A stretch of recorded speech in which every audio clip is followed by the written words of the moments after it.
नमस्कार, राज की बात में आपका स्वागत है। गैंग्स ऑफ केजरीवाल यानी जो कहा जाता था अली बाबा 40 चोर, यही अरविंद केजरीवाल के आम आदमी पार्टी के अली बाबा अरविंद केजरीवाल है और उसके गुट में 40 चोर भी हैं। लेकिन इन सबको निपटाने के लिए भारतीय जनता पार्टी ने जो प्लान बनाया है वो प्लान अब शुरू हो चुका है। सबसे पहले नंबर आया संजय सिंह का। उछल कूद मचा रहा है, नेशनल इंटरनेशनल मुद्दों पर हंगामा खड़ा किए हुए है। कभी लखनऊ में जाकर, कभी दिल्ली में बैठकर ये पीएम मोदी, अमित शाह और योगी आदित्यनाथ इन तीनों के खिलाफ मुहिम चला रहा है। लेकिन समन तो आ गया गोवा से, क्योंकि ये जो अली बाबा 40 चोर हैं, इन लोगों को एक जगह पर एक तरीके के एक्शन से निपटाया नहीं जा सकता। इन लोगों ने हर जगह पर गंद फैलाया हुआ है पॉलिटिक्स के अंदर, और साथ ही लूट खसोट मचाया हुआ था दिल्ली के अंदर। पंजाब में जो अभी तक 3 साल तक वसूली की गई थी, अब वसूली को पलटने की कोशिश की जा रही है। इसलिए एक जगह नहीं बल्कि अलग अलग जगहों पर इस पूरे केजरीवाल के गैंग को निपटाने के लिए कोशिश भारतीय जनता पार्टी की तरफ से की गई, और अब वो कोशिश कामयाब होती दिख रही है। क्योंकि संजय सिंह को सबसे पहले गोवा से समन आया। गोवा से समन है 100 करोड़ के केस में। 100 करोड़ का मानहानि का मामला है, और यह मामला गोवा के चीफ मिनिस्टर प्रमोद सावंत की पत्नी सुलक्षणा सावंत की है। सुलक्षणा सावंत ने इनके खिलाफ 100 करोड़ के मानहानि का केस किया है और उसमें सुनवाई शुरू हो चुकी है। वारंट आया संजय सिंह के पास और संजय सिंह गिड़गिड़ाता हुआ पहुंचा जज के सामने, और फिर वही घिसी पिटे रिकॉर्ड यानी पॉलिटिकल वेंडेट्टा, राजनीतिक बदले की भावना से आम आदमी पार्टी के नेताओं को फंसाया जा रहा है।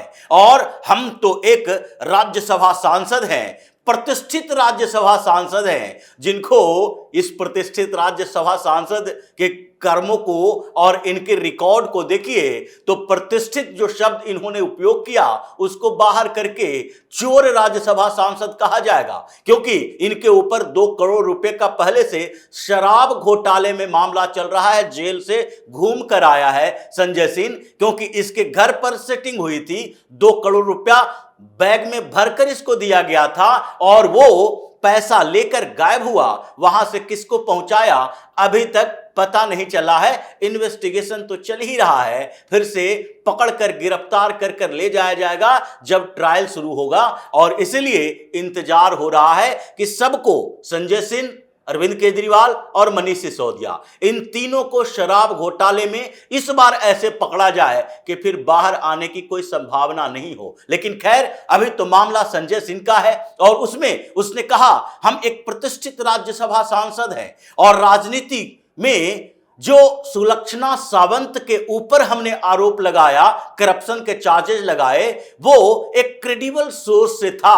और वो क्रेडिबल सोर्स कौन है? सत्यपाल मलिक। सत्यपाल मलिक गोवा के गवर्नर रहा करते थे और इसलिए उन्होंने जो आरोप लगाया करप्शन का, उसी के बारे में हमने बार बार रिपीट की। और गोवा के चुनाव के समय प्रमोद सावंत की पत्नी के ऊपर आरोप लगाया। लेकिन सुलक्षणा सावंत सीधे तौर पर इस मामले से अपने आप को अलग कहती हैं। वो पब्लिक फिगर नहीं है, वो राजनीति में नहीं है। ये जो आम आदमी पार्टी के नेताओं की स्थिति हो गई है कि हर नेता की पत्नियों को घसीट कर लाओ, उसी की सजा मिलनी है संजय सिंह को। और इसलिए 100 करोड़ के मानहानि का मामला इसके ऊपर किया गया है, जिसमें सुनवाई शुरू हो चुकी है। और इसने कहा कि यह मामला ही मनगढ़ंत है, हम सारे तथ्य आपके सामने रखते हैं, हमने कोई गलती नहीं की। लेकिन जो सुलक्षणा सावंत की तरफ से कहा गया है कि इन्होंने मेरा नाम घसीटा और अब तक एक भी सबूत हमारे खिलाफ करप्शन के चार्जेस वाले नहीं दे पाए हैं कोर्ट में, इसलिए इनके खिलाफ वारंट जारी किया जाए, गिरफ्तारी वारंट। चाहे तो आकर ये माफी मांगे या फिर 100 करोड़ का जुर्माना दे या फिर मैक्सिमम पनिशमेंट 2 साल की सजा भुगतने के लिए तैयार रहे। और ऐसा लगता है कि कुछ समय के अंदर ही ये 2 साल की सजा की घोषणा होगी। हालांकि ऊपरी अदालतें इस पर विश्वास नहीं है कि हाई कोर्ट में जाकर, सुप्रीम कोर्ट में जाकर ये उस सजा पर सस्पेंशन नहीं ले पाएंगे, क्योंकि हाई कोर्ट और सुप्रीम कोर्ट इसके लिए बैठी रहती है। जैसा कि राहुल गांधी के मामले में हुआ, जब गुजरात की अदालत ने राहुल गांधी को 2 साल की सजा सुनाई और मोदी सर ने मामले में पूरे सबूतों के साथ सजा सुनाई, गुजरात हाई कोर्ट ने भी सजा को सस्पेंड करने से मना कर दिया, तो सुप्रीम कोर्ट ने संज्ञान लिया और सुप्रीम कोर्ट से उनकी सजा पर सस्पेंशन मिल चुका है। अब वो मामला हाई कोर्ट में पड़ा है, आगे फाइनल डिसीजन कब होगा ये पता नहीं, लेकिन उस समय के लिए तो राहुल गांधी की सांसदी चली गई थी और फिर से बहाल की गई। अब संजय सिंह की बारी है। संजय सिंह को भी अगर इसमें सजा मिलती है तो ऐसे में उनके जो फाइल खुलते ही सजा का प्रावधान के साथ ही राज्यसभा से इनका टिकट कट जाएगा, और अगर राज्यसभा से विदाई हुई तो ये लोकसभा नहीं है, राज्यसभा है। राज्यसभा में उपचुनाव की घोषणा अगर हो गई 15 दिन के अंदर, तो उसके बाद उपचुनाव हो जाएगा और ये अपनी सजा पर सस्पेंशन लेते रहेंगे, लेकिन उपचुनाव होगा दिल्ली के अंदर। तो अभी भारतीय जनता पार्टी 48 सीटों पर है, विधानसभा में इसका बहुमत है, अभी राज्यसभा भाजपा के कोटे में चला जाएगा, और इसलिए संजय सिंह घबराया हुआ है। वो जज के सामने गिड़गिड़ा रहा है कि नहीं, इस मामले से हमें दूर रखा जाए, क्योंकि हमने जो आरोप लगाया वो मेरे गढ़े हुए नहीं थे, हमने अपनी मर्जी से नहीं लगाया, बल्कि सत्यपाल मलिक के उस स्टेटमेंट के आधार पर लगाया। लेकिन फिर भी जज के सामने ये बात हुई कि आखिरकार आप अपने आप को एक राज्यसभा सांसद कहते हो, अपने आप को आम आदमी पार्टी का बड़ा नेता कहते हो, और ऐसे में अगर कहीं से भी कोई इंफॉर्मेशन किसी तीसरे पर्सन से आया तो फिर उसकी जांच किए बगैर आप किसी के ऊपर ऐसे आरोप कैसे लगा सकते हो। अरविंद केजरीवाल के साथ भी ऐसा ही है। जो केजरीवाल ने ध्रुव राठी का एक ट्वीट सोशल मीडिया पर शेयर किया था और उसके वीडियो की कटिंग डाली थी, जिसमें उसने मोदी को तानाशाह कहा था, उस मामले में भी अरविंद केजरीवाल को नोटिस आई है और इसके लिए वो माफी मांगने के लिए तैयार बैठा हुआ है। हालांकि ये माफी आसानी से नहीं मिलेगी। खैर, लेकिन अभी संजय सिंह की परेशानी इसी बात से बड़ी है और उसने एक के बाद एक याचिका दायर करनी गोवा के कोर्ट में शुरू कर दी कि मुझे इस मामले में फंसाया जा रहा है। लेकिन दूसरे तरह जो फाइल खुली है अरविंद केजरीवाल की भी फाइल खुली है मनीष सिसोदिया की भी। मनीष सिसोदिया के खिलाफ जो मानहानि का मामला हेमंता विश्व शर्मा की पत्नी ने लगाया था, उस मामले में भी सुनवाई शुरू हो चुकी है और असम की अदालत से समन आना शुरू हो गया है। इसलिए ये जो मनीष सिसोदिया इधर उधर खसके हुए हैं, ये विपस्सना के नाम पर गायब है, मोबाइल बंद करके रखे हुए था, क्योंकि इसको लग रहा है कि अभी तो हमारे पास वो सुविधाएं भी नहीं है, न वकीलों की फीस देने के लिए सरकार है। तो ऐसे में जिन मामलों में असम से लेकर गोवा तक, महाराष्ट्र तक हमें समन भेजा जा रहा है, वहां जाएंगे तो एक वकील रखने के लिए भी हमें अपने पैसे ही खर्च करने पड़ेंगे। परेशानी इस बात के लिए है कि आगे जो पंजाब की सरकार में कुछ एडवोकेट यानी 236 लॉ ऑफिसर को जो हटाया गया है, उसमें कुछ वकीलों को एडजस्ट करने की कोशिश की जा रही है। वही वकील कुछ मिल जाएगा तो हर जगह हमारे मुकदमे की पैरवी करेगा। इसलिए कुछ समय चाहिए इन लोगों को, ताकि दिल्ली वाले वो सारे वकील तो इनसे मुंह मोड़ लिए जिनको ये पेमेंट देता था, अब पंजाब में सरकार है तो वहां के वकीलों का इस्तेमाल किया जाए। लेकिन मनीष सिसोदिया की कुछ फाइलें दिल्ली में भी खुल रही है, चाहे स्कूल के बोर्ड का घोटाला हो या फिर स्कूल में स्विमिंग पूल बनाने का घोटाला हो या क्लासरूम बनाने का घोटाला हो। हरीश खुराना ने जो आरोप लगाए थे उसमें फिर से जांच शुरू हो गई है।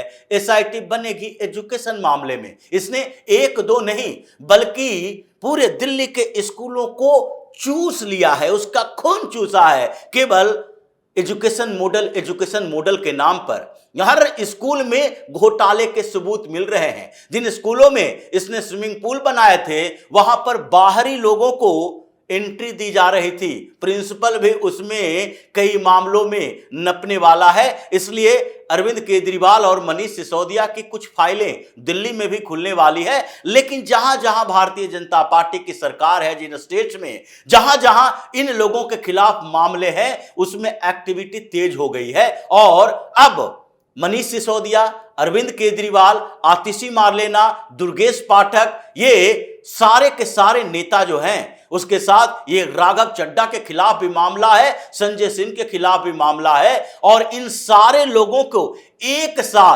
ही साथ इनकी फाइलें खुल रही है। कुछ असम में, कुछ गोवा में, कुछ महाराष्ट्र में और कुछ गुजरात में। गुजरात के समय भी अरविंद केजरीवाल के खिलाफ भी केस हुआ था, क्योंकि इसने पब्लिक सर्वेंट के साथ बदतमीजी की थी। पीएम मोदी के डिग्री के मामले में भी अरविंद केजरीवाल के खिलाफ कार्रवाई होनी है। मतलब कोर्ट के अंदर इतने केसेस इन पूरे गैंग के खिलाफ खुलने वाले हैं कि दिल्ली तो छोड़ दीजिए, दूसरे स्टेट में भी ये आते जाते तबाह हो जाएगा। लेकिन अभी सबसे बड़ी परेशानी पंजाब में भी दिख रही है। पंजाब में किसान, जिसे भगवंत मान ने उभारा था, जिसे कांग्रेस ने आगे बढ़ाया था, अब भस्मासुर बन गए हैं इन्हीं लोगों के लिए। किसानों ने इसके विधायकों की घेरेबंदी कर ली है। अभी 72 विधायकों के घर पर घेरेबंदी शुरू हो गई है। भगवंत मान परेशान है कि ये तो एक किसानों का आंदोलन चल रहा है, इसी आंदोलन को करवाकर हमने पिछली बार सत्ता पाई थी और अब ये हमारे खिलाफ चल गए हैं।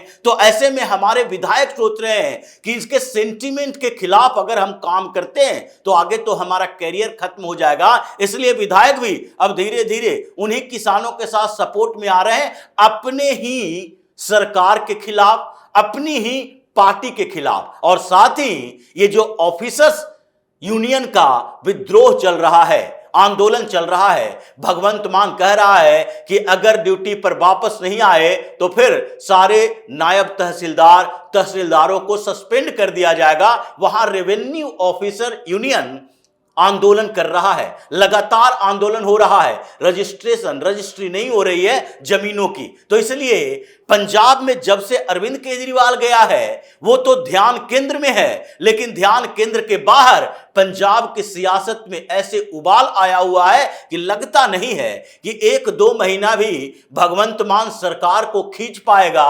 उसे नेतृत्व परिवर्तन के लिए तैयार रहना पड़ेगा, इसलिए गुटबाजी में लगा है। और इसलिए कुछ ऐसे लोगों को भी टारगेट किया है जिसको कहता है कि ड्रग पेडलर है।